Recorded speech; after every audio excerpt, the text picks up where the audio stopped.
The Sociology department has been partnering with the Bureau of Homeless and Housing Services for 2 years now, and it actually started with the BHHS contacting me.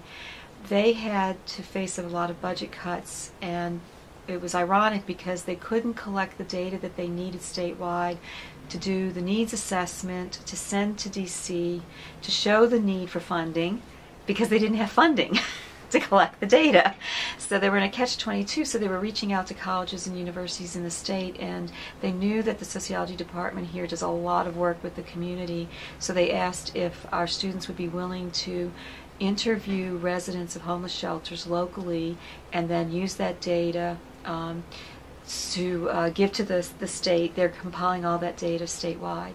So 2 years ago the students did that, and it went really well, but they were so engaged in this project that the students that took that class came to me and said, we want to do an independent study all together so we can keep this project going. So we did 5 independent studies, and they asked me when they graduated, and they said, don't let this end with us, please keep this going.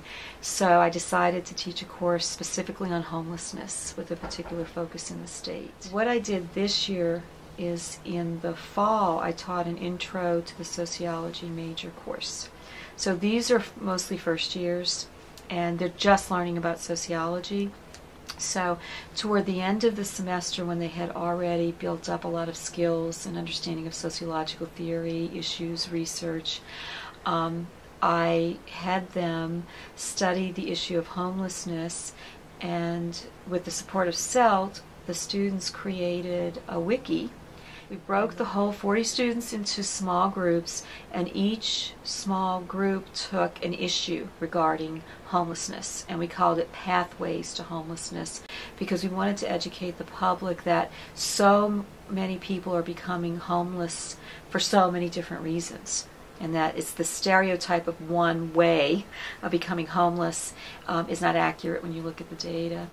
My requirement was they had to document the issue, they had to explain why the issue persists, and then they had to present advocacy and services and so forth to address that issue. How can we alleviate that issue? So I was really proud of what the first years did. Within just a couple of weeks, we had this wiki up and going, and they got so excited. They put a lot of work into it.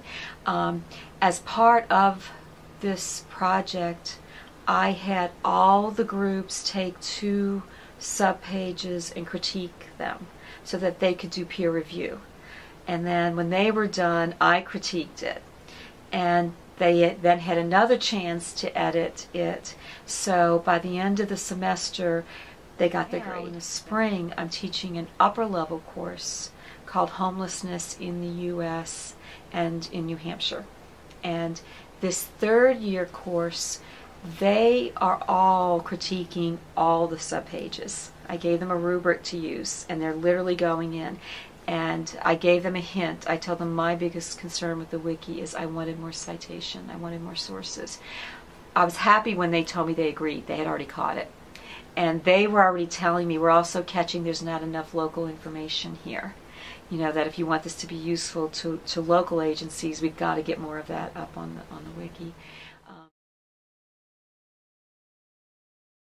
So, for example, the library has given us a lot of tools, and we actually have people come in and do demonstrations from the library on information technology.